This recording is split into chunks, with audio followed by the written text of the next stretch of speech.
My name is Sonali Chandra. It means golden moon in Hindi. I was born and raised in New Jersey to parents from India. I now live in LA, and I am 36 years young, and I work at Equinox Fitness Club.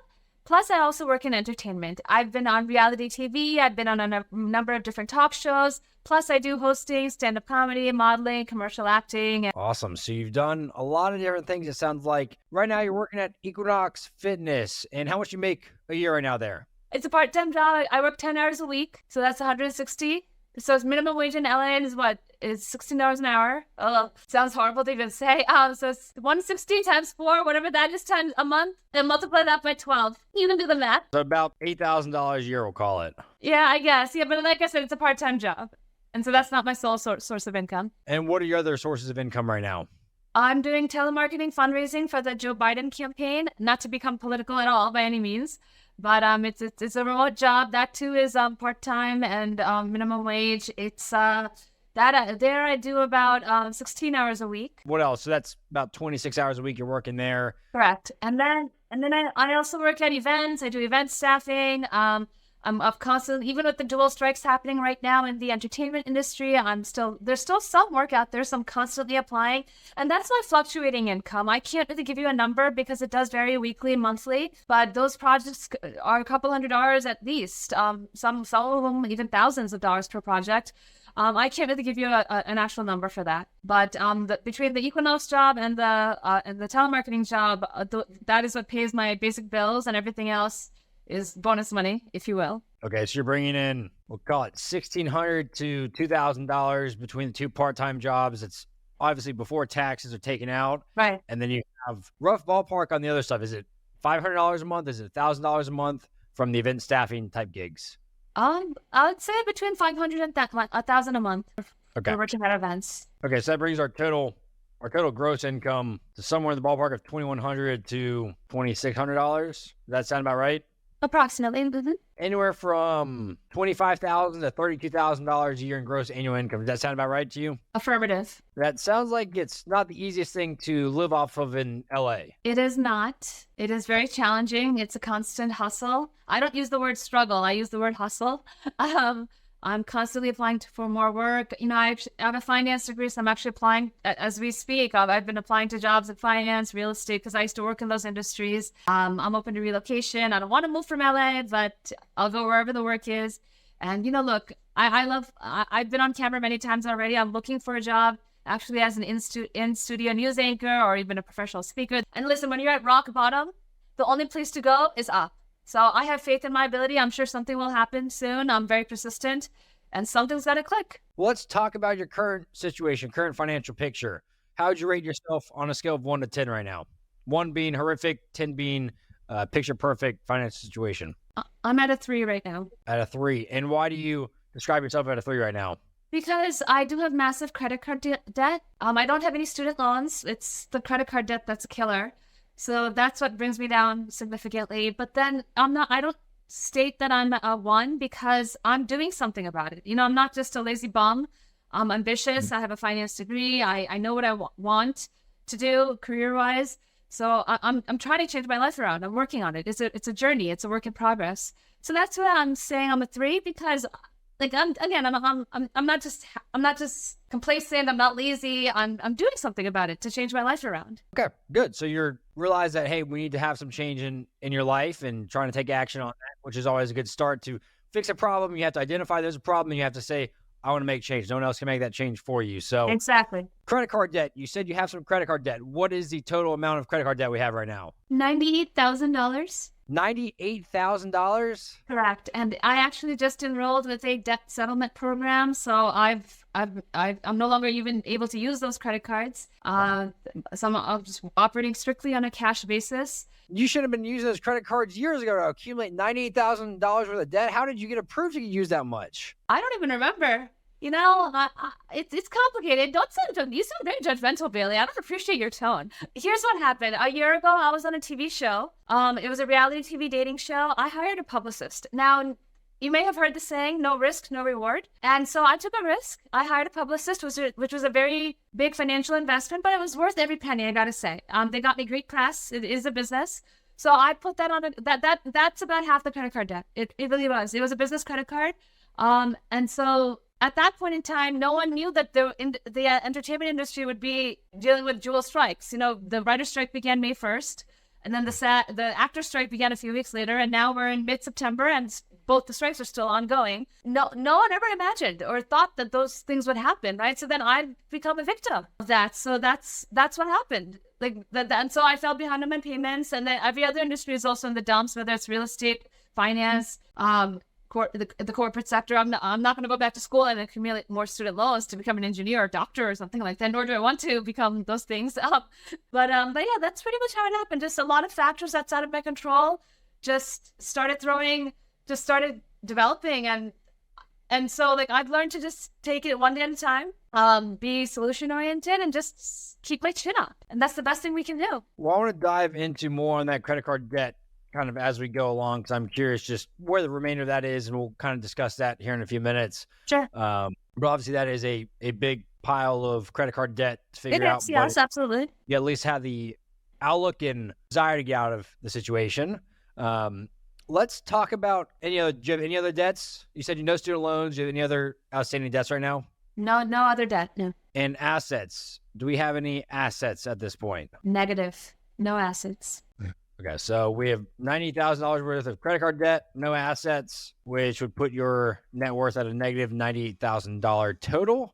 How does that make you feel off the bat? You know, since I partnered with the debt settlement management company, I feel more empowered. But before I got in contact with them, I was overwhelmed. I had several nervous breakdowns. The number is huge. Absolutely. No denying that. And just with other living expenses plus stagnant incomes that are paid by corporations, it became unmanageable. It really was.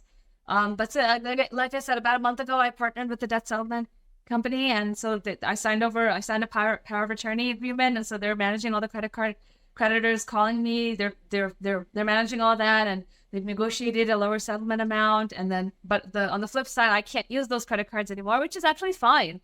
I'm at a point in life where I'm tired of financially depending on credit cards, and just being more solution oriented and being solely operating on a cash basis. So really, like, I went from turning my fear into becoming fearless by partnering with the right people and just knowing and realizing what my self-worth is, my value, what I bring to the table. I do have a finance degree. I am educated. I know what I want to do in life. And I'm just at a point, it's a turning point for sure, absolutely, that I'm going through right now, to be able to demand a certain compensation as opposed to being afraid to negotiate a higher compensation with whatever company or brand I'm talking to. I'm glad you're working through this, and I don't know the full ins and outs of debt settlement. I know there's some risks that come with it. There's obviously they're handling the creditors, trying to negotiate a lower settlement for you. At least you're taking steps, because $98,000 of credit card debt, you have two options really, or a couple, I guess 3 options. Find a debt settlement company, see if that's the right fit for you, see if they can help lower it. Number 2, continue to pay the minimum payments for the rest of eternity, which will take 20 years probably to pay off. Right, I agree. And then 3, I don't know what option 3 is at that point. Option 3 is actually bankruptcy. This is not bankruptcy, because that's a mark. That's a negative mark on your credit score, on your credit report for 7 years. That is not what I've gone towards. But because I contacted a debt settlement management company, I was proactive in managing my debt, because I came to a point where I realized I couldn't do it on my own. And you know, unfortunately, this country is built on debt, whether it's credit card debt, student loans, mortgages. Even think about it, the home we live in, the home I grew up in. My dad was the breadwinner, and it was time. We had some tough times when he was out of work because of, again, things that were outside of his control. And so when the sole breadwinner is out of work, you know, and most American families are living paycheck to paycheck, it's tough, not just financially but also emotionally. And you know, really, I gotta say, I'm just glad I don't have any kids or any dependents. That it's just me that I have to worry about, because let's face it, kids are expensive. Yes, they are. I mean, that's why I started the show, because like you said, America is built on debt right now, whether it's car loans, whether it's student loans, whether it's credit card debt. It's a trap.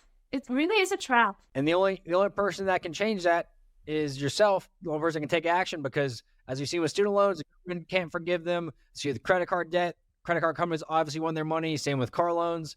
So the only person that can make that change and make the decision is yourself in these situations. So Absolutely. I wholeheartedly agree. let's take it back to college. You said you got a finance degree. Uh-huh. Is that you studied for undergrad? Correct. So you graduated about 14 years ago? Class of 2009. Woohoo! Okay, awesome. So 14 years ago. Uh-huh. And what has been your career path, career journey since you graduated your finance degree 14 years ago? I started interning at JP Morgan while I was still in college. And then I got hired there full time. And from there, I went to become a financial advisor at Northwestern Mutual Financial Network, working solely on commission. That was very challenging, but I certainly learned a lot. And then from there, I joined the real estate industry, first working in the commercial sector of Manhattan, and then working on, then I got hired to be on the sales team for a residential skyscraper in downtown Manhattan. So that took me to 2017, and then in 2016 I caught the acting bug. I grew up dancing when in Bangkok. I grew up dancing. I actually wanted to study theater. My parents wouldn't let me. They told me to get a real job, study something serious, right? I do not want to be a doctor, engineer, or lawyer. So I chose finance, and yeah, finance was great. I graduated from business school. But here's the thing. They don't teach you anything about personal finance. It's about managing the finances of a corporation. And so that's what I was doing at JP Morgan. I was an analyst and then associate. I was crunching numbers and analyzing companies and their financial statements. And meanwhile, I was only getting paid $60,000 a year to be living in Manhattan. You need at least 6 figures to live comfortably in Manhattan. So right there, that was my first introduction to having to live paycheck to paycheck. So then, but meanwhile, to fulfill my creative side, I was still dancing. Like by day I was on Wall Street and working in the corporate sector, but by night I was dancing and modeling. And so I actually had to go to physical therapy for my dance injuries, and from there I had to go to the NYU Sports Psychology Clinic because recovery is not just physical, it's also emotional. And Billy, that was the first time in my life I was talking to a therapist. She diagnosed me with depression. What is depression? Depression is the opposite of happiness. It's extreme sadness in layman's terms. And Bailey, for the first time I realized I was not happy living in Manhattan, working in Manhattan, having all that stuff, the luxury apartment, and working on Wall Street and working in the corporate real estate sector.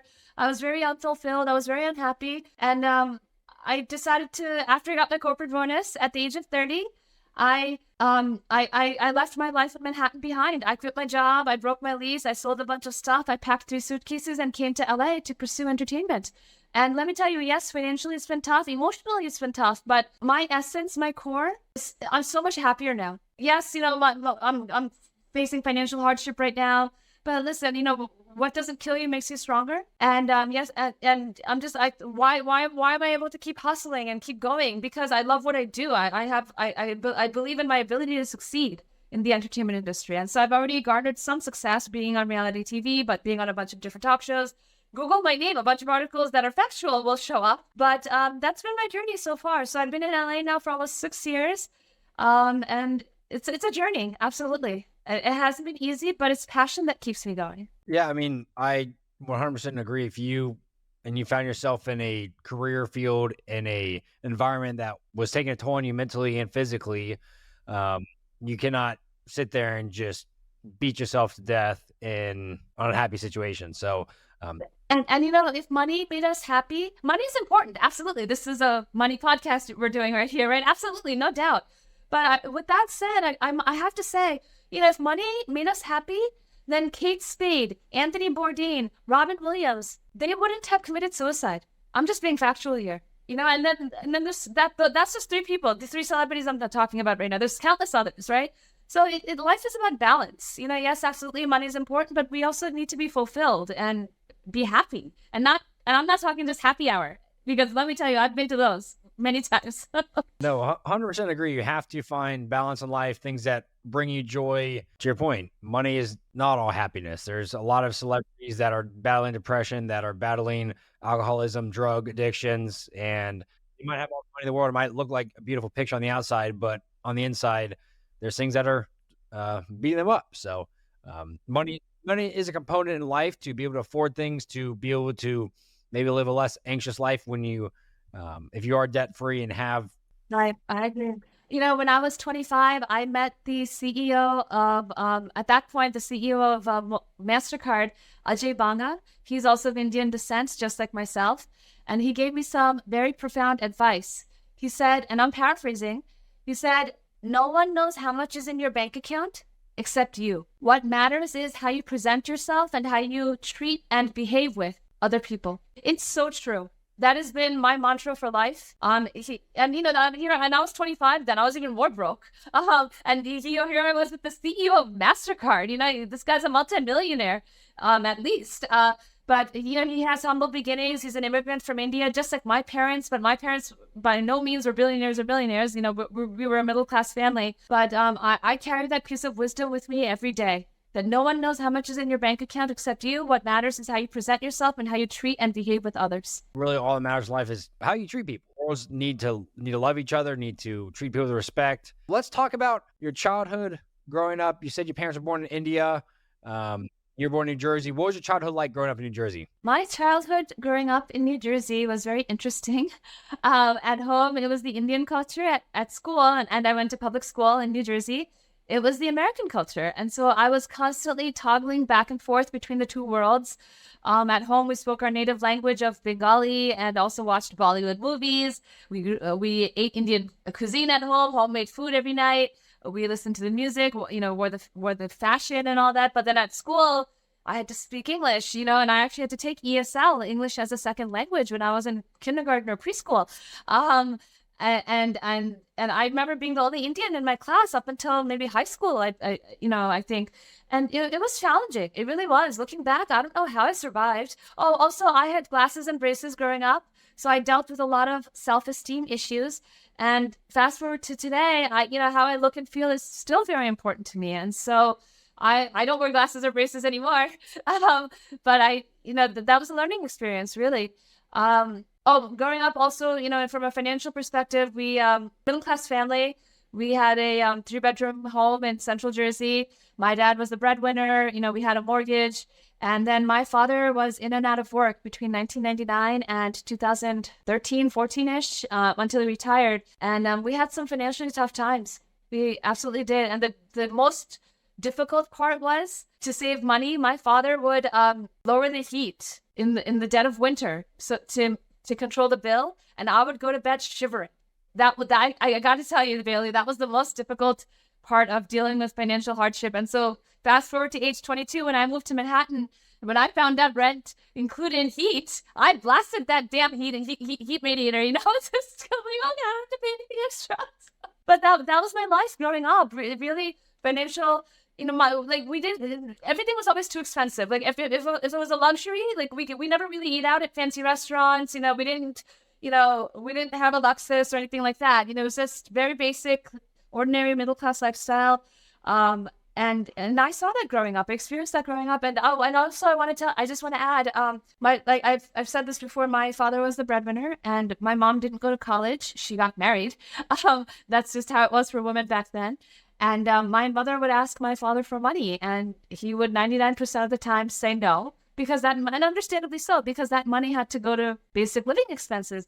But then my mother would still go out and shop, and they had a joint bank account. And then when my dad saw what she was doing, he started yelling at her, and they had a fight. And so that I learned from that experience, and I told myself I am never going to ask a man for money. I am going to make my own money. And Bailey, that's really what influenced me to study finance, because I wanted to learn how to make money. Little did I know back then that that's really not what a finance degree teaches you. So what else can I do now? I'm 14 years out of school. My finances are abysmal. But like I said, when you're at rock bottom, the only place you can go is up. Yeah, so thank you for that background on your family. And sounds like for a long while, you saw your parents struggle with money, with your dad being in and out of work during these different times, and got to kind of witness how your parents kind of operate with money, with things being too expensive. Well, and then I mentioned having glasses and braces. My dad still reminds me that he paid $5,000 to fix my teeth. And in fact, really, I still wear my retainer at night. Hey, there you go. You're still wearing your retainer, which is awesome. Outside of telling you that your braces cost him $5,000, did your parents talk to you about money much growing up at all? Only spend if you need to. Let me tell you, we're Indian, right? Indians are so frugal and cheap. We are by far, I think, the cheapest culture out there. But yeah, just basic living expenses. That's all we need. That's, and save. Like, don't splurge, and luxury is not a necessity. You need to know the difference between a luxury and a necessity. And just save and don't waste money. Don't waste money. That was the biggest thing. So I guess those are probably the most important financial lessons you learn from your parents is don't splurge. Luxuries are not necessities. Is there any other kind of important financial lessons that you can remember off the top of your head that your parents kind of taught you about money growing up? So my first job was at age 14. I was a cashier at McDonald's fast food restaurant. I was working minimum wage. Before then, I always used to tell my father, oh, it's only $1. Why can't you buy that for me? Well, I want this, I want that. And my dad always used to say that when you earn money yourself, you will learn the value of $1. Billy, let me tell you, he was right. When I started working at McDonald's and I got my first paycheck, I held on to every penny. So I would say, to answer your question, knowing the value of $1 was a very important lesson that I learned in my teenage years. Yeah, I mean, it's very true. Kids, when they get money from their parents, it's not their money. It doesn't affect them. They don't see the full picture. But when you start getting your first paycheck and you see that money go out to rent, to other things, yeah. You want to oh my gosh, money as much as possible on your own end. Let me tell you, Bailey, I am always running out of money and I'm always running out of gas in my car. It's unbelievable. So let's talk about your current expenses. We have right now, you put on the spreadsheet about $1,300 in net income, $1,600 in gross income. So that's what, based off the 26 hours a week. And then you put a 20% tax rate on there. So net income, $1,300 plus an additional $500-ish, depending on kind of what gigs are coming in that month. But baseline $1,300. Right now, it looks like you're staying with friends and family, so you don't have any rent or living expenses. For now, yes. And then with gas, you're spending about $250 a month on gas in LA. Yeah, about $60 a week, $65 a week, yeah. It's mind-blowing. I had a 2019 Hyundai Elantra. And did you finance that, or how long have you had that for? I bought it brand new. There's no loan or lien on the car. I bought it all cash because a couple of years ago I had a financial windfall. And then I still had my corporate bonus money from when I used to work in the corporate sector. So, and in fact, I've been in LA for almost 6 years now. My first year and a half, 2 years, I didn't have a car. I just Ubered it everywhere. But then, in LA, you have to have a car. And so my financial situation was better back then. This was right before the pandemic. And so, yeah, I bought a car, 2019 blue. Blue's my favorite color. 2019 blue Hyundai Elantra. Okay. Well, at least we don't have a car payment on top of this credit card debt. So you did Correct. What should do when you're buying a car, pay for it in cash. Life happens, changes happen. Yeah. And in your instance, you had a $500 a month car payment right now, that would be putting you in a further hole. Don't remind me.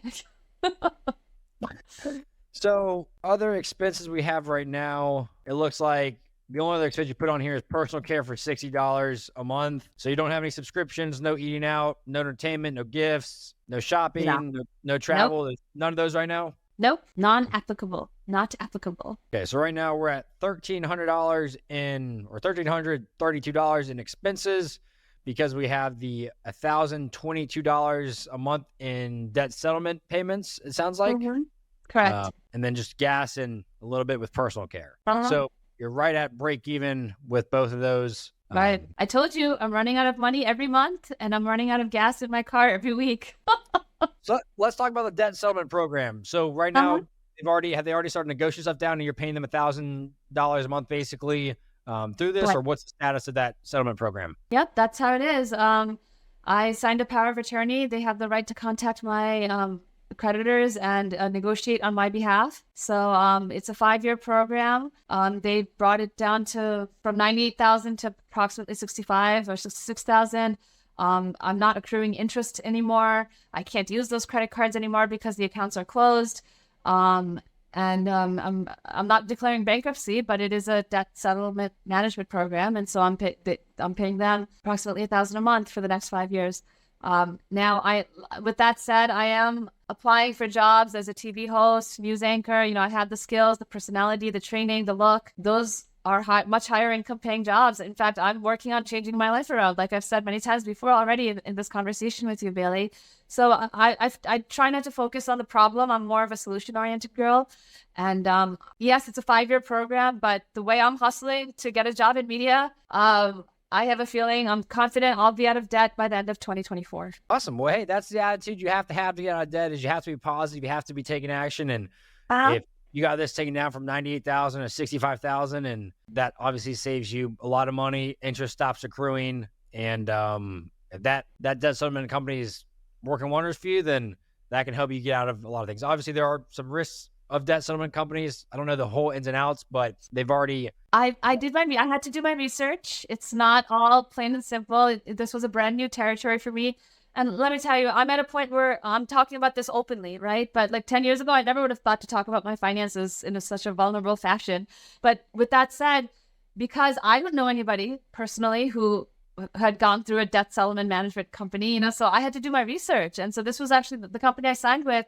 They're actually the third company I was talking to. And, so I had to do my research. It wasn't just like, oh, yeah, let me just call the first one I find on Google. Glad you've done some research, and hopefully it turns out and helps a lot there. So let's dive into your monthly expenses. I'm assuming we won't have much because based off our budget, we had $60 in personal care, and that was the only expenses outside of gas in here. So I'm going to go ahead and pull this up. Oh, boy. Oh, boy. Are we not going to see just $60 right now? What was that? 60? What'd you say? I said, you said, oh, boy. Are we not just going to see the $60 in payments right now? Oh, you're right. Let's see. So beginning balance on July 19th was $416, $2,966.94 deposited during this period, and we had $2,988.88 withdrawn or subtracted during this period, which left you with an ending balance of $394. So right off the bat, we have $3,000 going out. That is not close to the $1,300 that we have in the budget. Yeah, but I signed with the debt settlement management company about a month ago. So that statement you're looking at, that bank statement is from August, or right before I signed with the settlement company. So it's been a roller coaster. I'm not denying that. It's been a tough summer financially and emotionally. That's a whole other story. But yeah, it is what it is. But I'm not using credit cards anymore. I'm strictly on a cash basis. And I'm hustling to get a better job in media. It's a journey right now. I'm just going through a transitionary period. So have you stopped spending since you signed with this debt settlement company? I'm trying to understand, because you said this was before the debt settlement company, but that doesn't really change your spending habits typically. Yeah, no, I've definitely cut back on a billion different things. No more Amazon shopping. I've cut back on beauty expenses. I learned how to curl my own hair and how to do my own makeup as opposed to going to Sephora and Drybar all the time. But look, whether it's, tough times don't last. Tough people do. So I'm going through what I'm going through right now, but I don't expect it to be forever. I am focusing on the solution. I am open to relocation for work. I'll go wherever the work is. And it's a journey. No one ever said life is easy. But it is what it is right now. Yeah. So looking through these transactions, and we have at least 20 different Amazon transactions during this time period. We have at least 20 different Target transactions. We got Amazon for $9.78, Amazon for $18.92, Amazon for $19.97, Target for $22.95, Target for $2.42, Target for $12, another transaction for $58, Whole Foods. We've got more Amazon for $30, more Amazon for $38, more Amazon for $35, more Target for $13, more Target for $12, more Target for $60. We do have some returns to Amazon for $18 and Target for $60. A couple more Target returns, it looks like. Then we go back on July 20th. Numbers don't lie. More Target for $27, more Target for $7, more Target for $21, 7-Eleven for $47, so you can gas. More Amazon for $13, Target for $19, Target for $8, Target for $7, Target for $3. I think audience has got the picture, Billy. I'm just amazed and shocked. You're trying to take action on your finances, but the bank statement shows the opposite during this time period. I'm a workaholic and a shopaholic. And you won't understand, Billy, because you're a man. Us women, we have many things to take care of. And listen, when I need something, when I want something, I make it happen. And so it is what it is. You can sit there and be all judgmental and read the numbers out loud, and I'm fine with that. And I'm talking about my finances openly in an effort to inspire and entertain audiences. But at the same time, we all do what we have to do. Plain and simple. But if you have $98,000 worth of credit card debt, you shouldn't be going to Target or spending this money on Amazon. Listen, I fell behind on my credit card payments for 3 months because I needed stuff I needed to live life still. I needed to live in the present moment. The strike started May 1st, and then I signed on with the debt settlement management company on August 15th, I remember. So that for 3 months, I was hustling to find a better job, but then just factors outside of my control were working against me. And so in the meantime, I wasn't using any more credit card, and I wasn't using my credit cards anymore. I put in some payment towards them, but I wasn't able to even meet the minimum payments. And I was in contact with them. I'm like, listen, I'm job searching. I'm going through a tough time, but I'm not a lazy bum. I have a finance degree. I do have 2 part-time jobs. I'm working on changing my life around. It became overwhelming. I've already shared this with you. It became overwhelming. I did have a lot of nervous breakdowns. And so when I came across I was seeing a therapist, and she's the one who recommended I look into credit card consolidation and settlement companies. And I'm so glad she gave me that advice, because I had no clue that even existed out there. I was thinking my only option was bankruptcy, which I certainly didn't want to do. But yeah, up until a month ago, yes, I was doing a lot of stuff. I did need a lot of things from Amazon. That's deeply personal. I'd rather not get into that right now, but today's September 11th. It's been about a month since I've signed on with the debt settlement company, and I've definitely since then cut back on many luxuries, including beauty expenses, and just strictly only getting what I need. And that's what you have to do, because, I mean, in this statements, with over 40 transactions between Target and Amazon, you're not only working against yourself, you're just working against yourself in those situations by spending, and this is at least $1,000, if not $1,500 in transactions going to Amazon, Target, and really those are the 2 biggest ones I see are Best Buys on here. And you're just working against yourself, because that can be going towards paying off this debt. That can be going towards a lot of things. And unless you really get this spending under control, then it's going to be very difficult to get out of living paycheck to paycheck, because even if you do get a higher paying job, when you do, I should say, you're going to just continue to find yourself swiping your debit card now, because bigger paycheck comes in and it's going to go right back out when you start spending money and saying, okay, I have a higher paycheck, I can start spending this. It's going to go out right just as quickly as it came in. I mean, right now in America, I think 49% of Americans making over $100,000 a year living paycheck to paycheck. And it's because people are prioritizing spending on things like Amazon, things like Target. I agree. I agree. My friend whose couch I'm staying on in LA, she makes over 6 figures a year, but she's also we were having a very frank discussion. She also lives paycheck to paycheck. And no judgment, to each their own, but I've been staying with her, and she has a very nice home, fancy toilet paper, fancy soap. I don't have any of that, nor do I.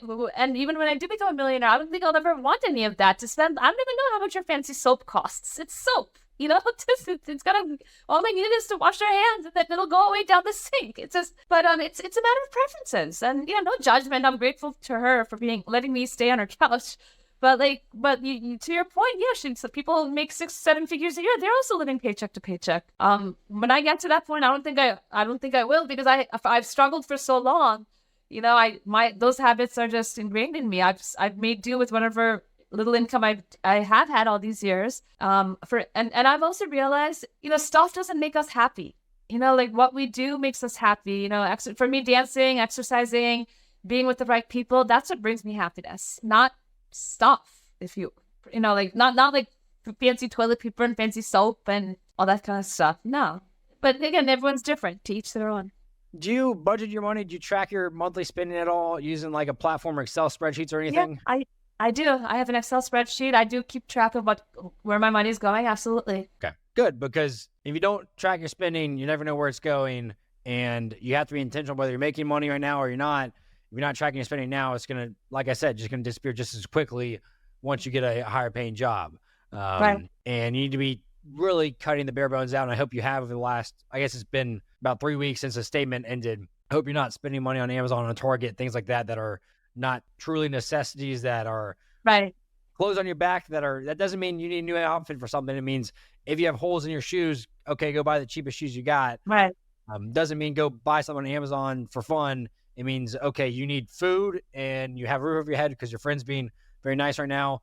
besides that, you shouldn't be spending money on anything that, really anything. And Bailey, I do want to say I am an ambitious, persistent go-getter. And, it has been easy. I'm the first one to admit it's not easy. My finances are in an abysmal condition right now, but that's just the now. That doesn't mean that's how it's going to be for eternity. But I will say this, it's aggravating how my generation has always had to deal with stagnant incomes coupled with rising basic living expenses like rent, food, clothes, Wi-Fi, for us women, beauty expenses, and then add to that student loans and, other forms of debt. And it's aggravating. And meanwhile, the 1% of the country lives like royalty. What gives? So I don't know the solution to the problem, but all I do know is that we don't talk about it. And that's why the problem persists. And so that's why I'm willing to step forward and be vulnerable about my horrible financial situation right now to show people that, listen, it's okay to talk about this openly, no judgment.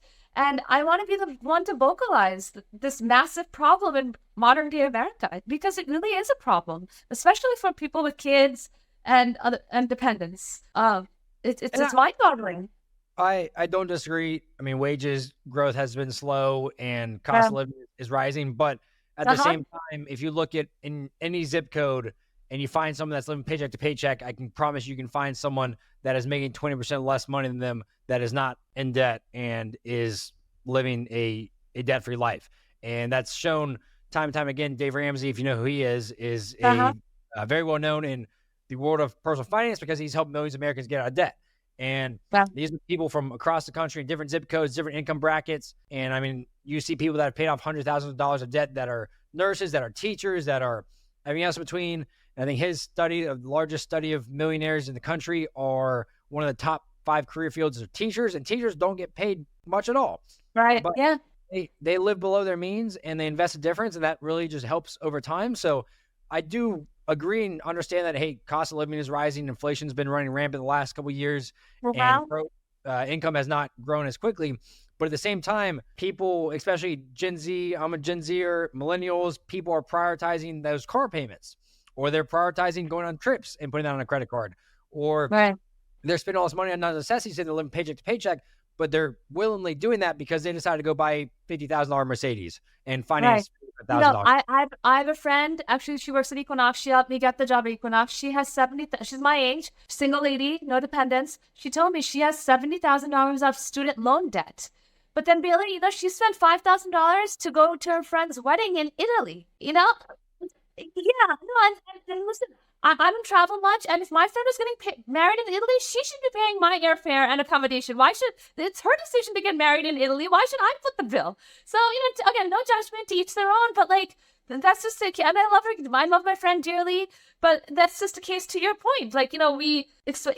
We have all this debt, but then we spent $5,000 for a car or whatever. So yeah, exactly to your point. You got a friend that's got $70,000 worth of student loan debt, and she willingly chose to go on a vacation going to a friend's wedding that she can't actually afford to do. Right. And that is all personal choice. For every one of those, there's also multiple people that are in the same situation as your friend that, hey, I'm going to go spend $5,000 on a vacation, or I'm going to go finance a $50,000 Mercedes when I'm making $2,000 a month.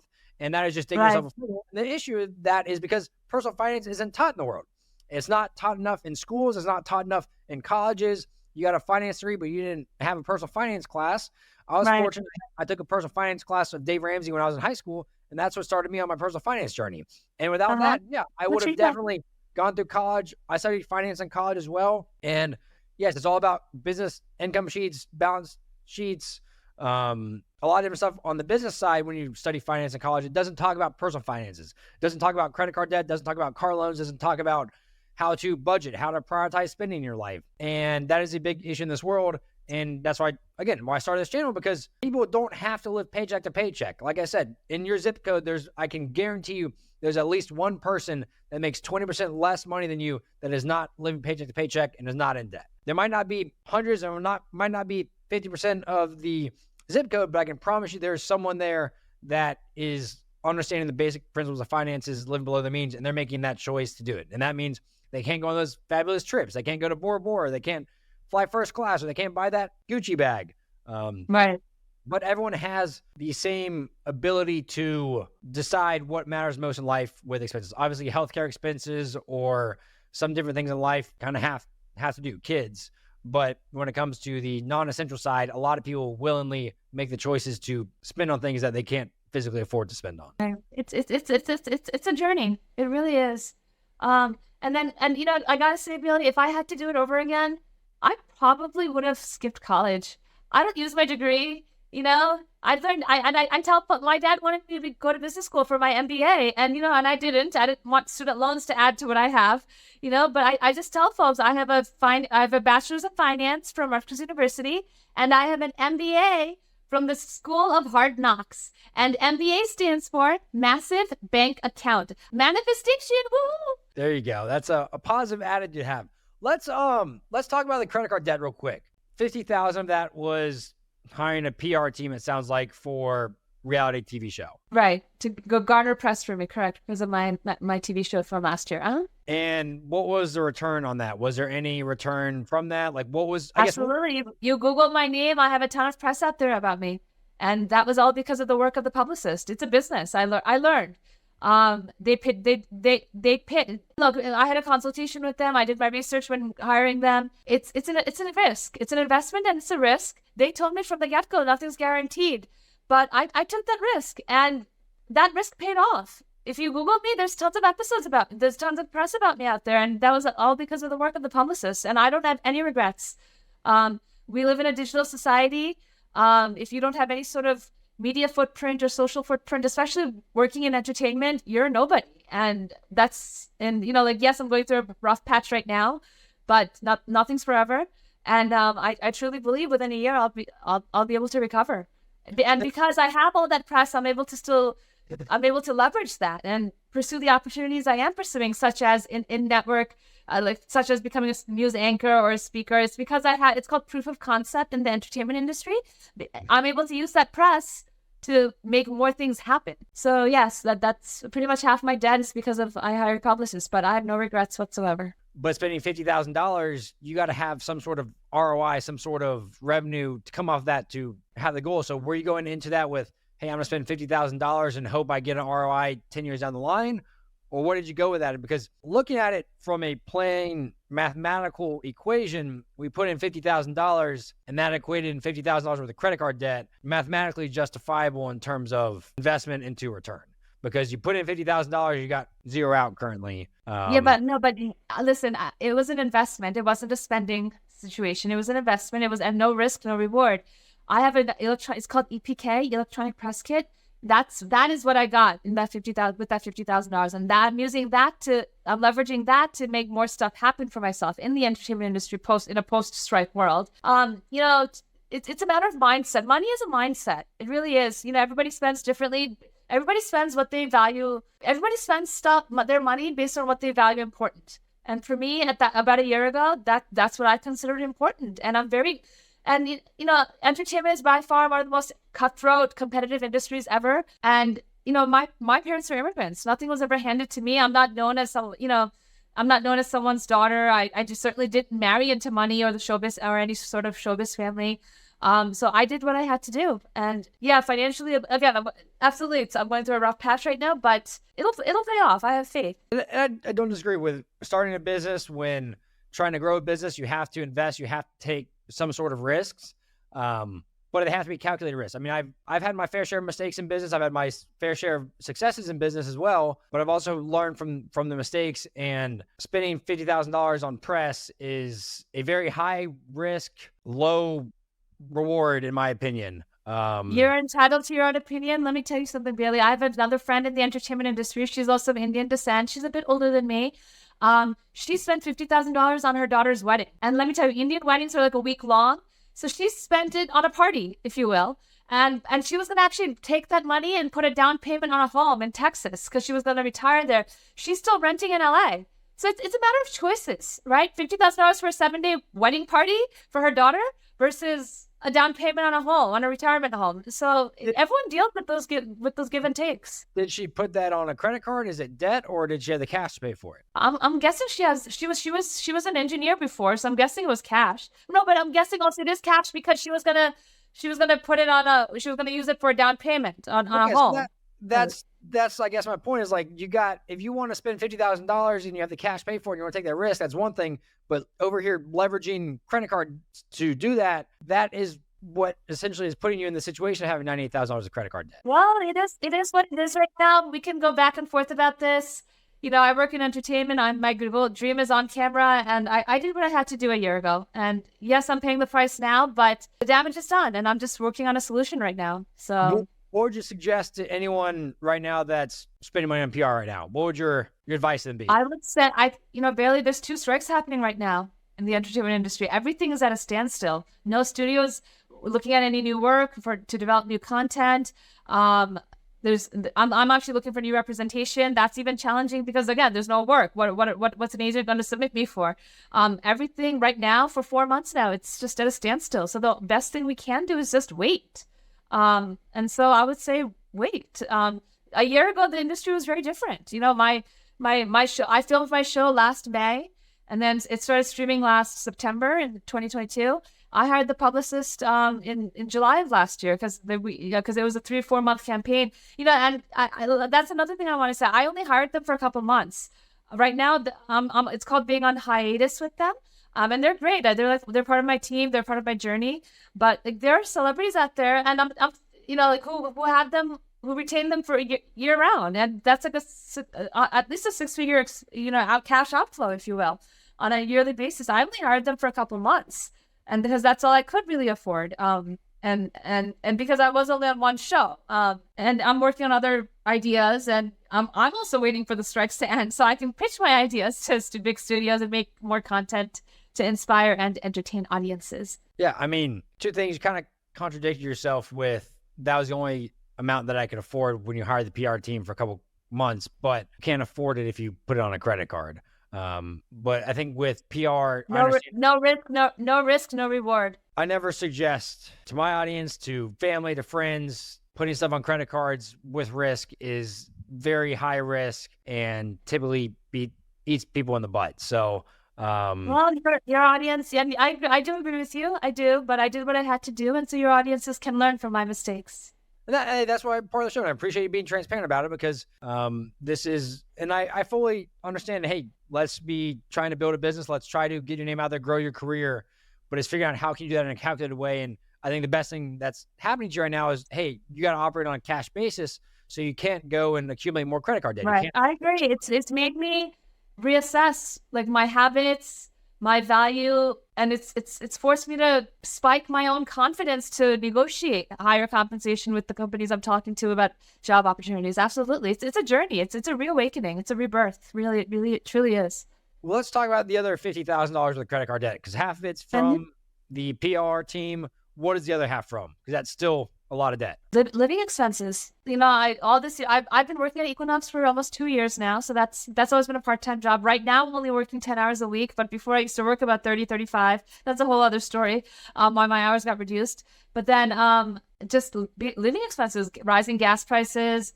And then also I had a housing crisis about 9 months ago. I had to leave my apartment because there was no heat.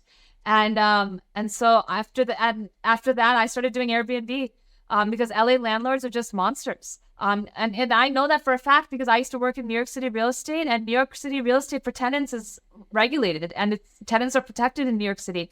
But the opposite is true in LA. And so I was actually living in an Airbnbs until the strike started, and so some housing expense had to go on the credit card because I was still working working these minimum wage jobs. I had to travel a little for personal things. Just life, and I can't. We're midway through September right now. It's 9 months into the year. I can't really go into detail about every single thing I did to accumulate all that credit card debt. But what matters is the present time and what I'm doing about it. What I'm doing about to fix that situation. You can't change the past. But it sounds like a series of events with Airbnb is not cheap. Traveling on credit cards is a dangerous game. And I'm assuming, too, we could pick and choose different bank statements and see some Amazon purchases, it sounds like, in there like we did in the July statement, some Target stuff that were not necessities. Bailey, when I shared with you that story of when I was in my 20s, I got that piece of wisdom from the CEO of MasterCard, Ajay Banga. And I'm going to reiterate for your audiences, no one knows how much is in your bank account except you. What matters is how you present yourself, how you treat others, and behave with others. And something else also happened to me when I was in my 20s. I was in my mid to late 20s. I was in a job interview with a big real estate company in New York City. It was me with two Caucasian men in a boardroom. And so they asked me what compensation I was looking for. And I knew to live in Manhattan comfortably in a safe neighborhood as a single lady, as a financially independent lady, I needed to have made 6 figures.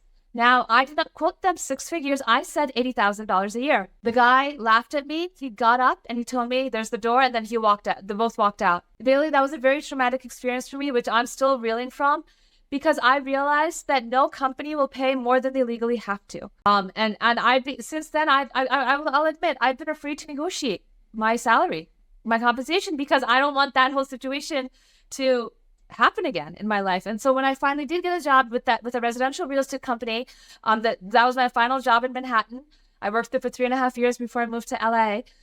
My annual salary, are you ready?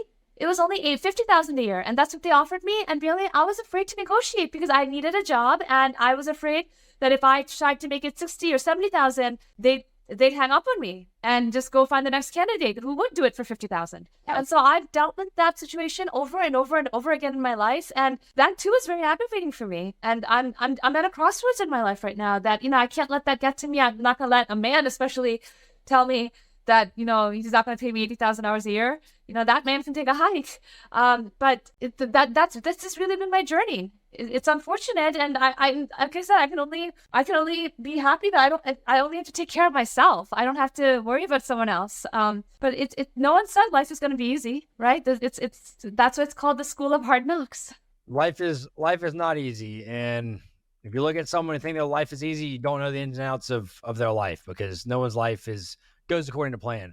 But I 100% understand, and when it comes to jobs too, anyone watching this, if you get a job offer, don't be afraid to negotiate. And if someone does say no or say, hey, we're sending this offer, then that's not the right company for you.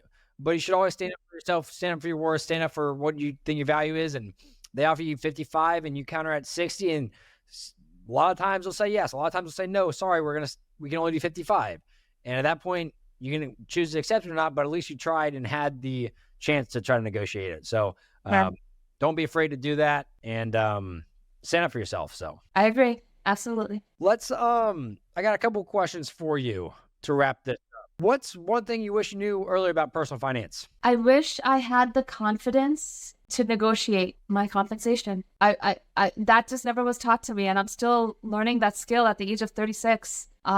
Being a woman, being a South Asian woman, we just were never taught. I was never taught to know my worth and demand a certain compensation, because again, if the number's too high, they'll laugh. And then that's what happened to me, right? I said 80,000, and they laughed at me, and they left the room. And then he told me to leave, pretty much. But yeah, I wish I knew. I wish I had the confidence from an early age to negotiate my compensation. I really didn't. On the flip side, that doesn't change. I guess being able to negotiate, it also doesn't change the spending habits too that have to be under control. But that is a very big thing, just to have confidence to be able to negotiate and get compensation level that you want. I agree. What can you tell us the moment that you kind of realize you're in financial distress with this credit card debt? It happened Memorial Day weekend of this year. I had lost my I had lost my debit card, so I was waiting for a new debit. So I had to, let me backtrack. It was Memorial Day week of this year. I had stopped using my credit cards. I had fallen behind in payments. I was looking for a job, and so I was at the grocery store, and I lost my debit card, so I was waiting for a new one. And for some, I wasn't able to I wasn't able to pay for groceries, and so I was stuck, and so I almost canceled the transaction. What happened was I had a good Samaritan behind me. He paid for the groceries, and then I Venmo'd him the $35 or $40. But it was really a turning point, that because I couldn't use my credit cards. I had lost my debit card, and I couldn't access my own money. And I had some cash sitting in my checking account, but I couldn't access it. But because the person behind me in the register he saw what I was going through. He paid for the groceries, and then I Venmoed him the cash. But that was a very heart-wrenching moment, financially speaking, and emotionally. Well, I'm glad there's good people in this world that helped you out in that situation. So at Memorial Day weekend, did you already have $100,000 worth of credit card debt? Because I guess that was 3-4 months ago. How much debt did you have at that time? It was probably maybe 80,000 at that point. It's the interest accruing that's made it to 98,000 right now. That was almost 4 months ago. How much were your minimum payments on those before you entered the debt settlement program? I don't remember. I just don't. I don't have an answer for you right now. But I know all I can tell you is that I started falling behind in May of this year because the strikes happened, and then I had another part-time job, and that ended, and then I was hustling for something new, and just life has been a roller coaster. Let me just put it that way. Yeah. So what was your mindset or thoughts surrounding the debt the previous few months? Because obviously this started last summer with a PR company.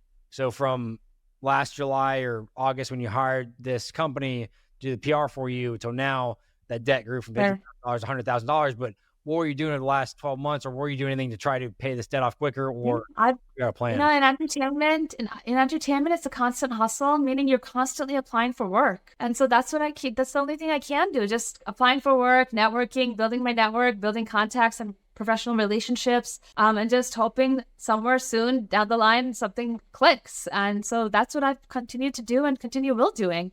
And I just got to have faith that something will happen at some point. Have to have faith, have to have a positive attitude, and you do have that right now.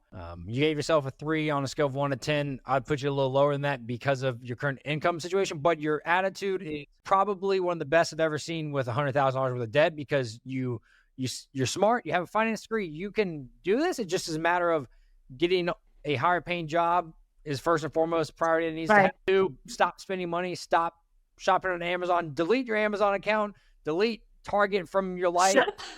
Stop spending money on those things, because Amazon makes it so easy to shop. It's one tap and it's in your mailbox 2 hours later. So you really need to stop any unnecessary spending by any means. And then budgeting your expenses. You say you already track your stuff on Excel spreadsheets. I would love to see those, because frankly, if you were doing, you don't actually have to send those to me. My point is, I'd love to see that for last year, because if you are tracking your expenses, you'd realize how much money you spent in the month of July, in the month of June, in the month of May, and Target. And if you're not actually intentional about tracking that, intentional about setting budgets that you have to stay below, then it's going to be very difficult. Your money's going to go out just as quickly as it came in the month of July. We had over $2,000 in income, but we had over $2,000 in expenses. Only $1,000 of that was going towards debt settlement company, or that wasn't even happening at that point. So we had $3,000 go out the door on things that I didn't know what they were. A lot of them, Amazon, a lot of Target, a lot of other things. So unless you're tracking your expenses, being very mindful of it, being very intentional about it, the money's going to keep flowing out. So